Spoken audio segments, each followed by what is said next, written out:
Hour 96. And on the line with us is Dr. Horne, a regular on a Diasporic music. And I'm just looking at his book, Jazz and Justice, Racism and the Political Economy of the Music. And I was looking at the book because I was listening to Salim Wakil's show last night, and he was playing some music by Dakota Staton, and we got into a big discussion about her and her husband, who was a Ahmadiyya Muslim, and there was some friction between the Nation of Islam and the Ahmadiyyas, which we'll talk about that. This is Dr. Horne's time, so we'll talk about that later. And Dr. Horne, how are you doing today? Hey, it's all good. What about you? I feel pretty good today. I have been moving around a lot. I haven't been able to go to the film festival, although I had an open invitation from Mr. Cameron Bailey, a real close friend of mine. But I'm kind of having some mobility issues, so it's kind of difficult for me to get around at this point in history. I'm sorry to hear it. And we are going to talk about what did you want to kick? Well, let me throw it over to you. You remember Mabel John? Yes, sir. Born in a few miles from where I was born. That's Little Willie John's sister. Did she just pass, or is she still in the land of the living? She died on August 25th at her home in Los Angeles. She was 91. Her death was confirmed by her nephew, Keith John, a longtime backup singer with Stevie Wonder. Stevie. Yes, right. She knew Barry Gordy. I think she left with Stacked Records. The business for a higher calling. She found Jesus, right. I hear good things about her in terms of she did a lot of things for homeless and fed people. And she starred in a few movies, I believe. Mm-hmm. Yeah. She was born in, I'm sorry, I cut you off. Oh, go ahead. No, she was born in Louisiana, and then the family moved to Arkansas, and I think Little Willie John was born in Arkansas, but he was a proletariat brother, so he moved to Detroit, and that's where all the Johns made their contributions basically in Detroit. Yes, but Mabel John is he's a legend. I think Ayuko Babu was pretty close to her. Our friend from the Pan-African Film Festival, Ayuko Babu, right? Mm-hmm. And she followed the path of Little Richard and Al Green by migrating from the stage to the pulpit. That's right. I never heard her. I never heard her sermons, but Al Green's sermons are on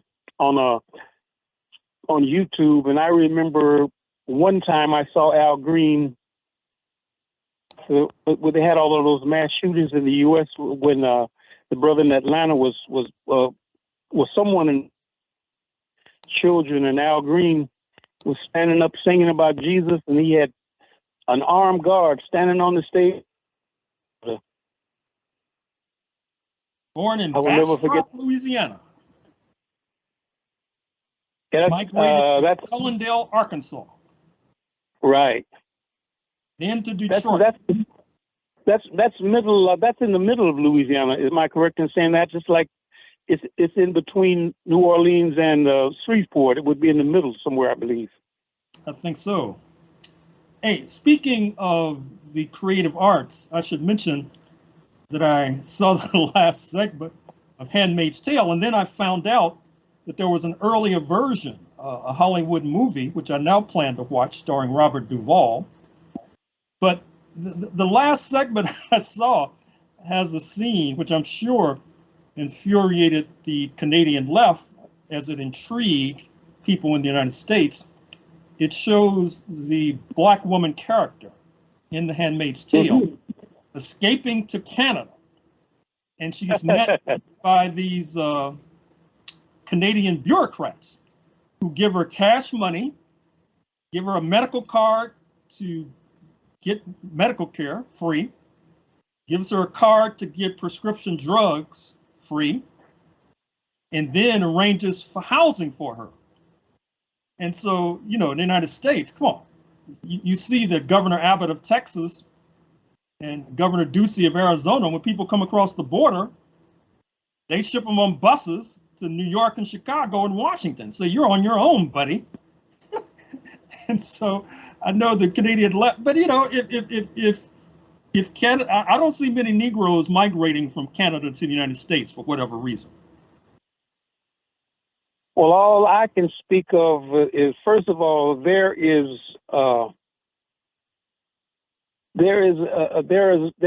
definitely, quote unquote, a cracker element in. However, I had a son that was born 26 and a half weeks, and he was in the hospital for 6 months. And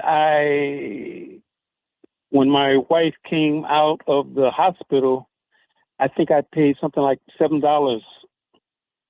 Had he been born in the United States, I would have had to go jump off of CN Tower. Or he would have died, I'm afraid to say. Yes. It was, you know, there was talk of him being moved to, my wife going to Jamaica, and him being born in Jamaica. Now, my in-laws lived in Mona Heights, and they were like right near, University of West Indies Hospital, which is a damn good hospital. But in terms of, she might have not even been in Kingston at the time, you know, so we don't want to take that chance. So we, you know, she had my son in Toronto at Women's College Hospital, and it was it was a miracle that he survived. It was only 1 pound 9 ounces. That's 790 grams, I think. Mm-hmm. So anyway, I'll when I get the movie version, the Hollywood version of Handmaid's Tale with Robert Duvall, I'll make another report. All right. Can we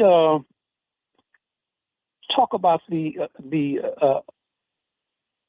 meeting between the head of state of China and Mr. Putin? Can we talk about that first?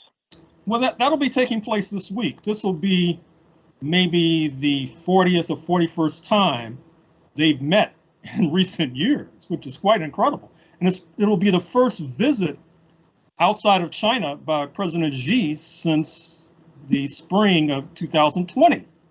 And they'll be meeting in Central Asia at the summit of the Shanghai Cooperation Organization, which is led by, as the title suggests, China and Russia. It's a counterpoint to NATO, dominated by the United States. Speaking of which, I know that understandably and justifiably, many in your audience ignore and shun the news from Ukraine. However, you should pay attention to the chest beating in the North Atlantic press about the counter-offensive of the Kiev regime, because there's something to that. However, I think that the situation now will become more dangerous.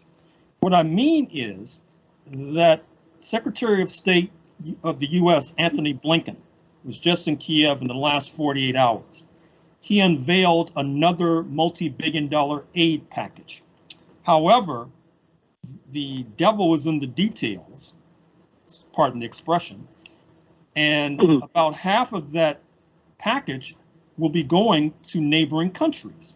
such as the Baltics, Latvia, Estonia, Lithuania, such as Slovakia, perhaps Moldova and Georgia, perhaps Bulgaria.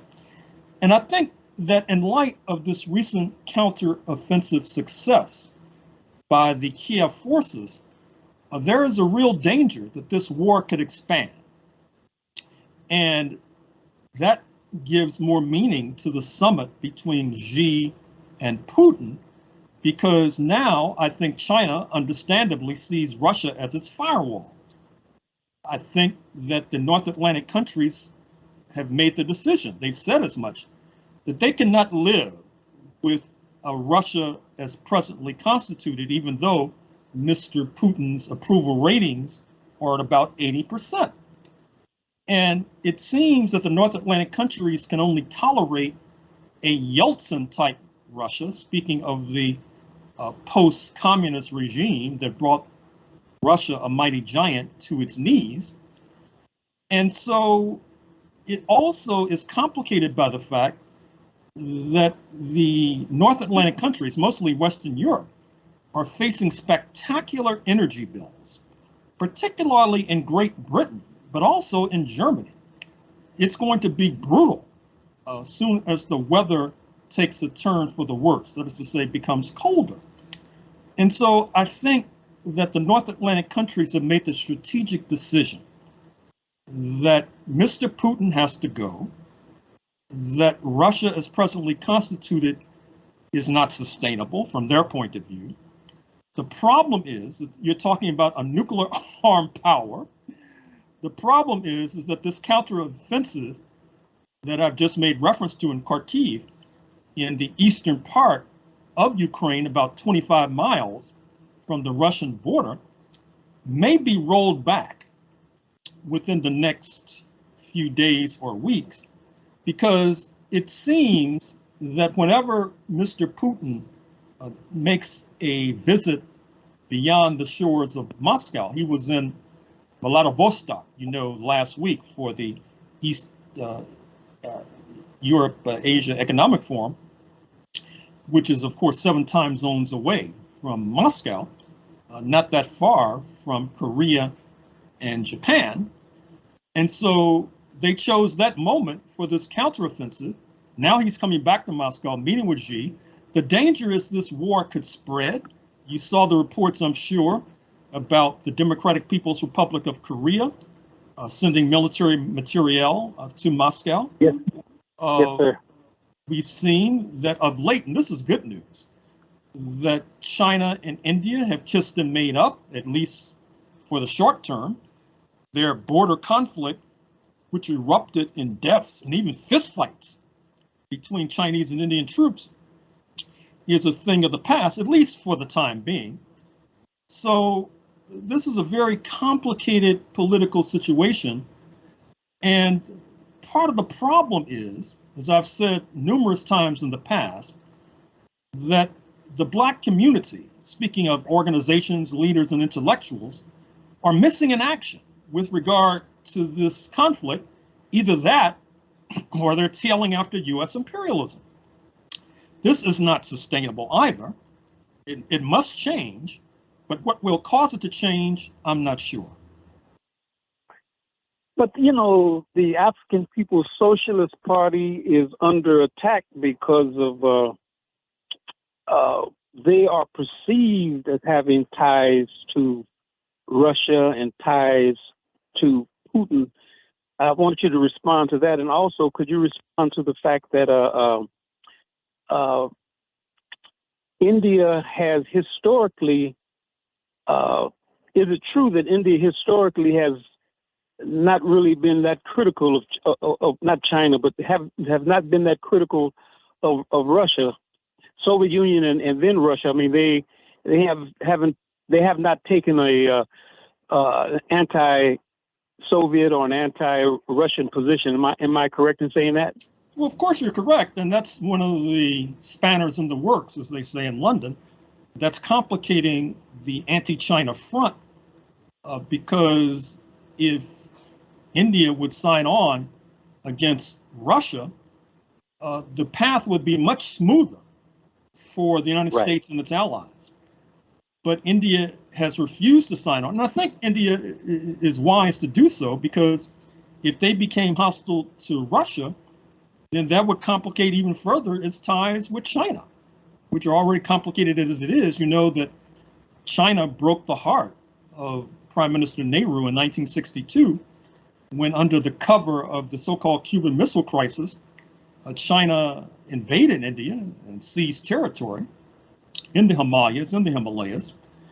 With regard to the African People's Socialist Party, which, as you know, I've defended stoutly, certainly I would distinguish them from the run-of-the-mill Negro leadership and intellectuals that I've just castigated.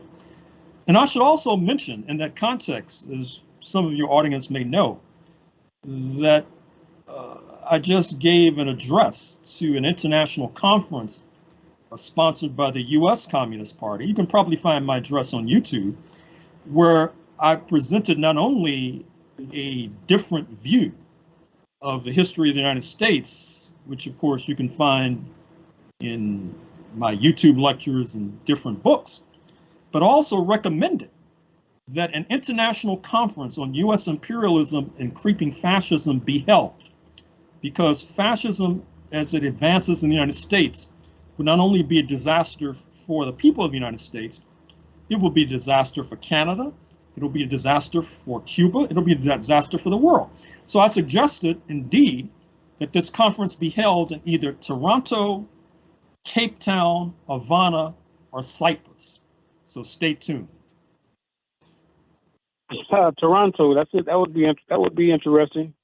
Yeah, because Toronto has, I don't know, Toronto is one of the most international cities in the world. I guess it ranks up there with London and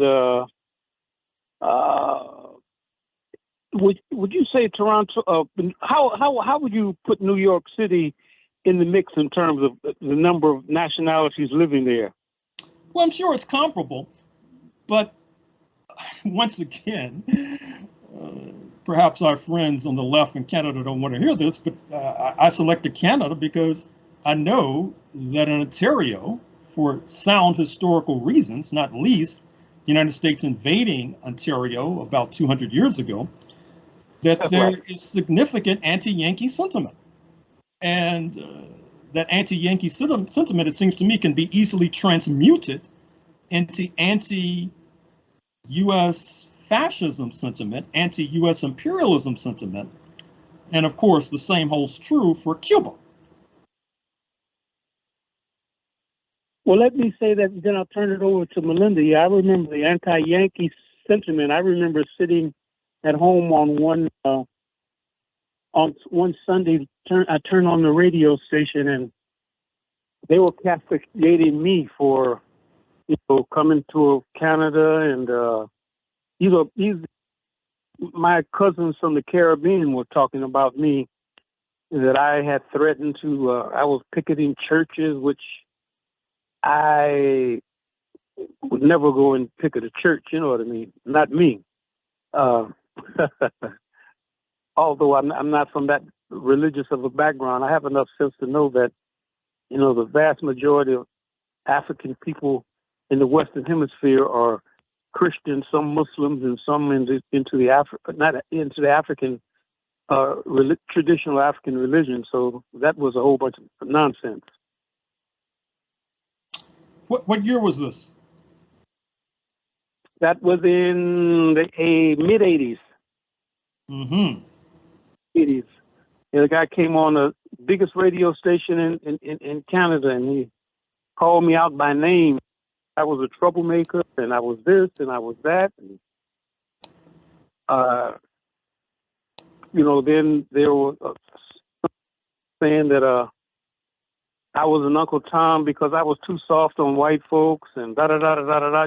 So you've been through the same thing. I guess your critics basically. Some people think that you're too left and not left enough. You know exactly what I'm talking about. Well, I'm not sure if I'll ever write this down somewhere, so let me say it here, because this will go on the internet, which hopefully means it'll live forever. I recall when I was living in New York in the 1970s and 1980s, I used to get into disputes with some of our brothers and sisters who denied that the Soviets and the United States had missiles pointed at each other because the Russians were, quote, white, unquote, and so therefore they could not mean to threaten the capital of white supremacy, speaking of Washington, New York, etc. And so after a while, and actually this is my present mode, I'm afraid to say, I say, you know, this is a waste of time having these sorts of arguments. I mean, this is ludicrous. Maybe I should spend my time reading and writing rather than debating with nincompoops. But let me ask you this question, Dr. Horne. Isn't the majority of the Soviet Union, quote unquote, people of color? Well, I wouldn't say the majority, but certainly, you know, Langston Hughes wrote about this when he visited there some decades ago. I guess it was in the 1930s. And his surprise at visiting Uzbekistan, for example, and seeing brown-skinned people. So I would not say the majority, but certainly a significant percentage. And, you know, once again, the political question, which I eventually figured out, is that there is a tradition, understandably, in Black America, where you always have to act like you're aggressive or macho, even when you're retreating. So it's like Michael Jackson moonwalking. You seem to be advancing, but actually you're backpedaling. And taking this sort of militant position with regard to the Soviet Union and how that they were not actually in a conflict with Washington was a way of posturing. And interestingly enough, then after Gorbachev came in and the Soviet Union collapsed and the Moscow pulled the plug on liberation movements in Southern Africa. And so you would think that these people would say, now, you see, I was right all along. But no, they had nothing to say because their patrons, who they do not recognize on Wall Street in Washington, were so overjoyed by that Gorbachev maneuver that our brothers and sisters did not want to contradict them because they knew that they might have been bludgeoned in the process.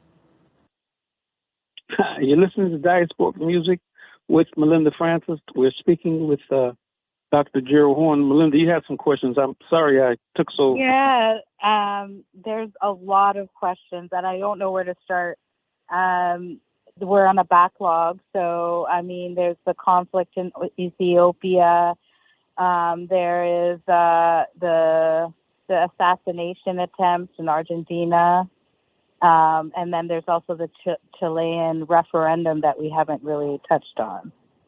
Well, with regard to the latter, there was this quite progressive constitution in Chile, South America, that was just voted down. Some commentators suggest that it was voted down because voting was mandatory, which then brought people to the polls who were not that sophisticated politically, did not know where their interests rested. And then it was very progressive with regard to indigenous rights. And I think that a somnolent issue in the Americas is the indigenous question. It's certainly somnolent in right-wing countries like the United States. It tends to have more resonance in South America, particularly in Bolivia. But I think that many in Chile did not want to see this kind of sovereignty given to the Mapuche people and the other indigenous groupings. I should also mention, and we'll have plenty of time to talk about this, that the situation politically in Italy is deteriorating rapidly. There is a distinct possibility that within days, since the first time in over 75 years after the assassination, the murder of Benito Mussolini, you can go online and see him hanging from his ankles with his mistress in Italy as the anti-fascists take over in the 1940s. But the fascists are apparently coming back to power. And they're coming back to power on an explicitly anti-Black posture, platform. Indeed, the party, the neo-fascist party, which ironically is called the Brothers, even though it's headed by a woman, Giorgio Meloni, and she's been circulating on social media all of this vile anti-Black propaganda. And so a lot of this has to do with the fact that, you know, Italy faces the Mediterranean and faces North Africa with the overthrow of Gaddafi in 2011. You saw Libya, a former Italian colony, becoming a launching pad for Black people crossing the Mediterranean into Italy, which is ginning up pro-fascist sentiment, pro-racist sentiment. So it's just another catastrophe that it seems to me will be magnified as Italy, like the rest of Europe, goes through this cold winter, whereby they will be deprived of energy as people freeze in the dark. You're listening to Diasporic music on Black Power 96. And had you finished your thoughts, Mr. Horne? Well, I think we talked about Ethiopia last week. I think since the last time we talked, William Ruto has been confirmed as the incoming leader in Kenya. I'm not sure if that's good news, but it's a fact. And we didn't talk about, you can find this also online, it's quite chilling, the attempted assassination of Cristina de Kirchner Fernandez, a former president of Argentina, presently vice president. The Brazilian gunman, actually, if you look at the pictures, had a gun about 6 inches from her head, but the gun misfired. Fired, right. Therefore, she did not die. In any case, I should also mention that today marks the Ethiopian New Year, and hopefully the Ethiopian New Year marked today will bring better news than Ethiopia has been enduring in recent months. Today is also the anniversary of the assassinations of Salvador Allende, and the assassin. Salvador Allende was killed in 1973, and Walde Semayat, aka Peter Tosh, Hubert Winston McIntosh, was killed on September 11th, 1987. Has there been have those commemorations have they been marked in the press that you've been reading? It'll probably be marked on the Pacifica station in Los Angeles, KPFK, because you have music programs that play a lot of Peter Tosh's music. And speaking of KPFK, be sure to check out the latest edition of Freedom Now, where yours truly is a co-producer, where we interviewed the biographer of Trinidadian icon Claudia Jones, also British icon since she was deported from the United States to the UK in the 1960s, and of course a former US communist leader as well, and also interviewed a young scholar who's researching the legacy of Black women communists. So that's Freedom Now, KPFK Los Angeles, 11 a.m. Pacific on Saturdays, 2 p.m. Eastern. What is the sister's name that wrote the book on Claudia Jones? Carol Boyce Davies.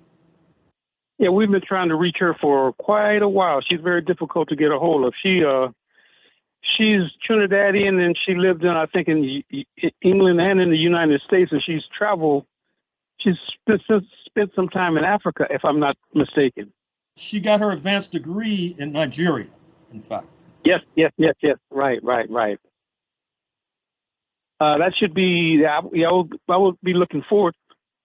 Her book was called what? The left of Karl Marx, because Claudia Jones is buried next to Karl Marx, or yes, very near Karl. At Highgate Cemetery in London. Mm-hmm. Another question, Melinda? I think we're running out of time. Out of time, yeah. We're gone overtime. Yeah. So until next week. Good luck. Thank you. And we would like to thank Lisa Watkins for technical brilliance as usual. And we would also like to